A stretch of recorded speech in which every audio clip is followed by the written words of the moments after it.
Yo, what's popping Kigali, what's popping Rwanda, what's popping everybody around the world. How you doing guys? Hope ko mumeze neza. Uzi icupa ryanshiranaga numvaga nayo umutwe nabura agatabiho numva neza ngiye gushyingurwa none umwana w'imuhanda yanakuriye ku muhanda bimwe byadanje bro ngewe nta kintu twavuganaga icyo gihe nabaga ndi umwana wo ku muhanda nta bintu byadanje urumva kumbwira ngo iki niki ngo sinzi nabaga nzwi hano ku mihanda hose nta muntu utabagunze yabaga zivuga ati murara yahageze nahigereye ariko umuhanda nkuvuyeho nabaye umwana mwiza ubundi bavuga ngo game twakinaga hari abantu bavuga ati bano no bateye ubwoba bari mafia amazina yanjye nitwa Irakuze Aime nkaba mvuka mu Ngororero nkaba mfite ubuhamya bunini bukomeye bitewe n'ubuzima naciyemo kugeza n'uyu munsi. Ubuzima bwanjye rero nakuze nisanga mbana na mukadata noneho uburyo yamfatagamo bwari uburyo bugoranye cyane ari nayo mpamvu naje gufata umwanzuro wo kujya i Kigali. Uwo mukadata rero ukuntu yamfataga nkaho ntari umwana nk'abandi kuko ndibuka neza abwo abandi bajyaga kwiga mu gitondo nibwo yanyoherezaga kujya kuragira kandi ubwo nari umwana muto cyane uko nari mfite imyaka 5 noneho nkagenda nkaragira papa akaza kwibuka yuko ntegeze njya ku ishuri akaza kunshaka nko mu saa 8 saa 9 kuko ndabyibuka iyo najyaga ku ishuri najyagayo abandi bagiye gukina urumva byari mu masaha yo kwa kundi abana bagiye gukina yo muri break ubwo ni nka saa 9 saa 8 n'igice uko najyagayo nkakina nabo twamara gukina ubundi nkabona kwinjirana nabo bagiye kwinjira mu ishuri ubwo urumva nigaga amasaha y'umugoroba noneho nkomeza ubwo buzima mbona biranze ku myaka yanjye 10 mbona biranze neza gukomeza kubana na mukadata bitewe n'ukuntu yanotezaga ngaho mirimo y'urudaca mwora cyane mvunika cyane ku buryo abantu baho mu rugo bagiraga hari ndi umukozi waho ngaho bumva abaturanyi bagira ngo ndi umukozi waho ngaho noneho mbonye ubuzima bukomeje kwanga nza gufata umwanzuro ndavuga ati noneho waza kureba ukuntu najya i Kigali ariko ubwo nafite mukuru wanjye wabaga i Kigali mfata umwanzuro ndavuga ati ngiye kujya kuwahiga aho aba kamambaye wenda tuzahura nitudahura nyine nzagende nuko nyine meze nk'umuntu ugiye kwiyahura uko mfashe umwanzuro mva iwacu ni mu Ngororero hariya ndaza maze kuza ndagenda panda imodoka y'imizigo yari ije i Kigali maze kuyipanda ndaza rwose twabona ko barazindukaga basangaga imodoka ivuye nk'iwacu y'umuzigo nko mu saa 9 cyangwa saa 8 z'ijoro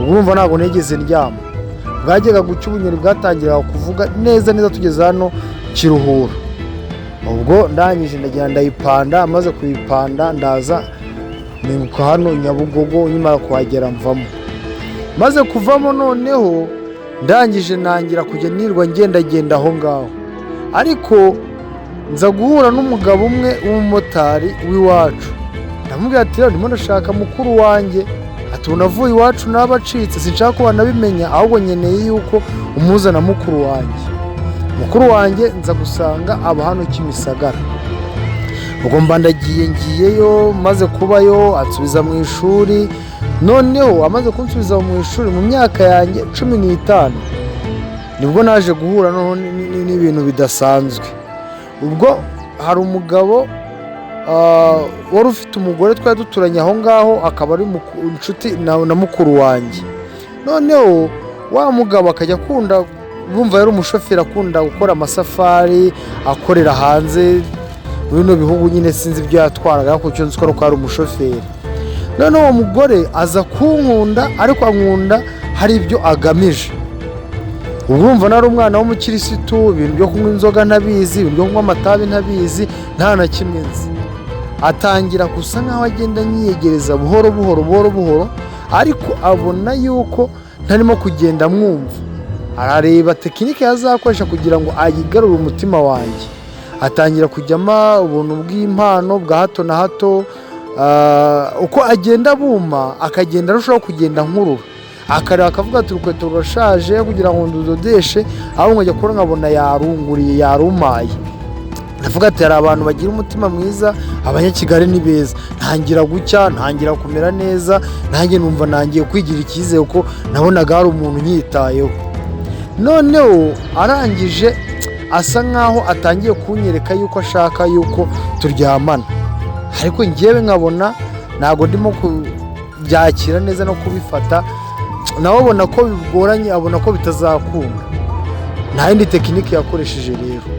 Tekinike yakoresheje yatangiye gutangira kunsohokana njyana mu bubari. Hano Nyabugogo hari hakiri ububari bwinshi cyane, tukumva twavuga ari Kimisagara, akanzana hariya akangurira fanta.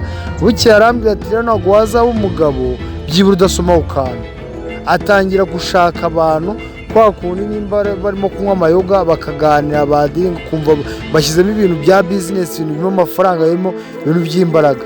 Noneho kwa kundi mwicanye akavuga ati umuntu wicaye twicanye nawe aba yishakira amakuru, ubu ngubu abagira ngo abibone ibyo ajya kuvuga, ati uyu muntu uzamugarura. Arambwira ati biragoye kuba uzakira byibura udashobora kuba wanywa akantu.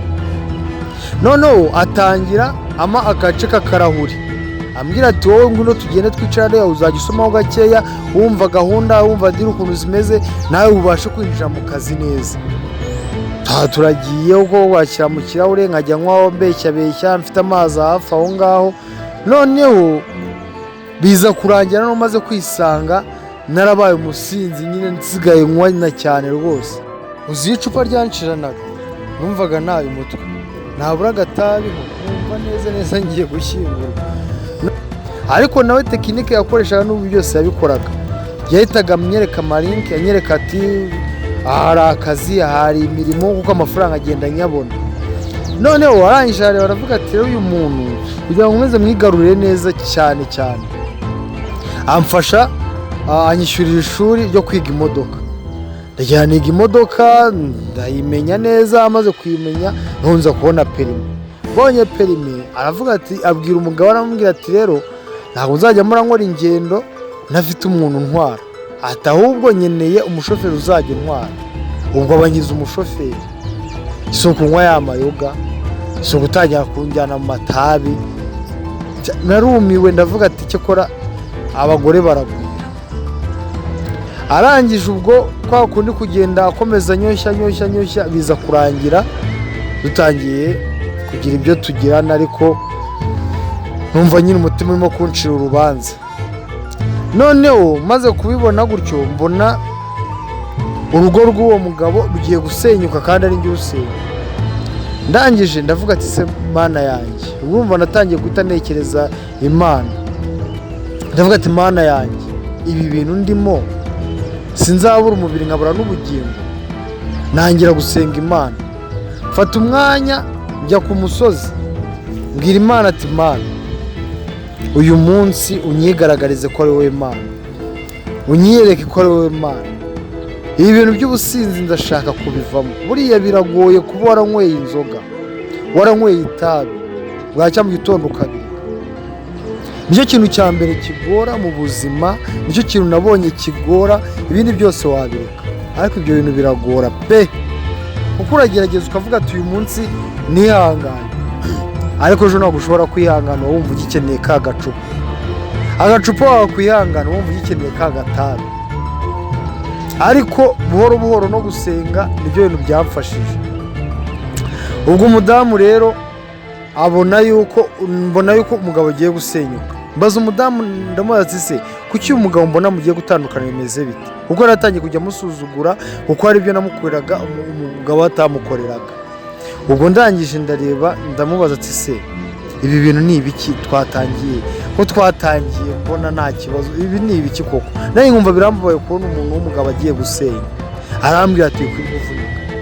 Buriya abagabo bagira stress nyinshi zitandukanye zo gushaka amafaranga, guhangayikira urugo, noneho bigatuma hari inshingano badakora mu rugo. Urumva umugabo agiye ku wa mbere agaruka ku wundi wa mbere, aza amare nk'icyumweru kimwe nako amare nk'iminsi nk'ibiri ari mu rugo cyangwa umunsi umwe, noneho umugore yifuza kugira ngo akore bya bintu byose yakagombye kuba yarakoze mu cyumweru cyose gishize.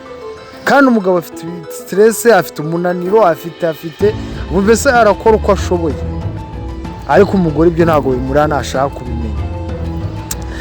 Ubwo ndangije rero nuko nyuma yo gusenga n'umugore no kumuganiriza amaze kumva aho ikibazo giherereye, mpita nangira kugabanya bya bindi nakoraga.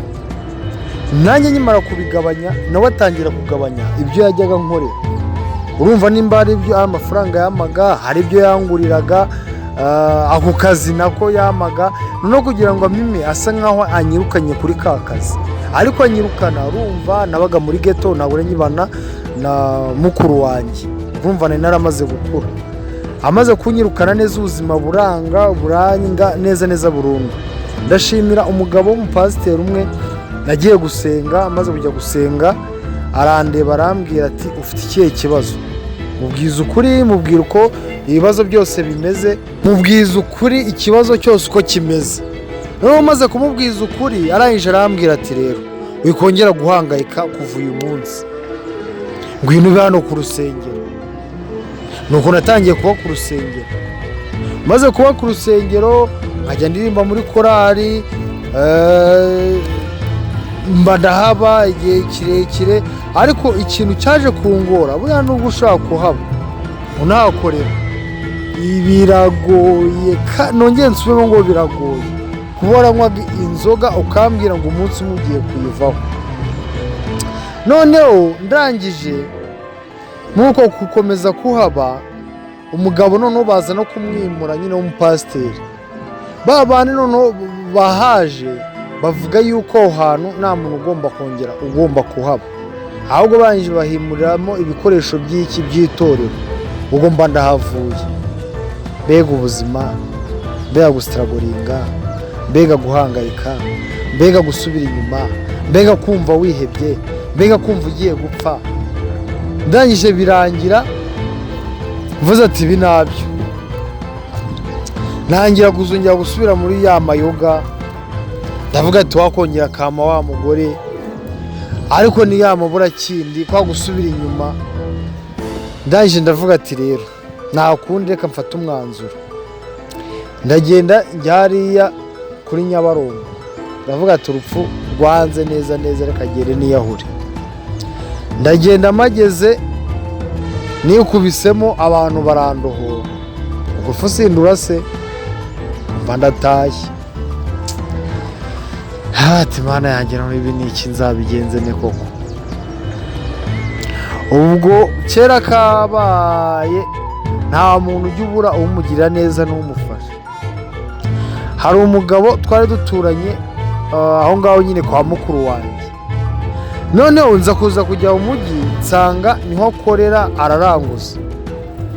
Arangije nsanga yabuze umukozi wo kuzajya amufasha kunuza kuri stock, byibura ngo ajye amenya ibyinjiye n'ibyasohotse. Arangije mageze arambwira ati bite, ati ni makuru ni meza ko wabuze usigaye ubarizwa he?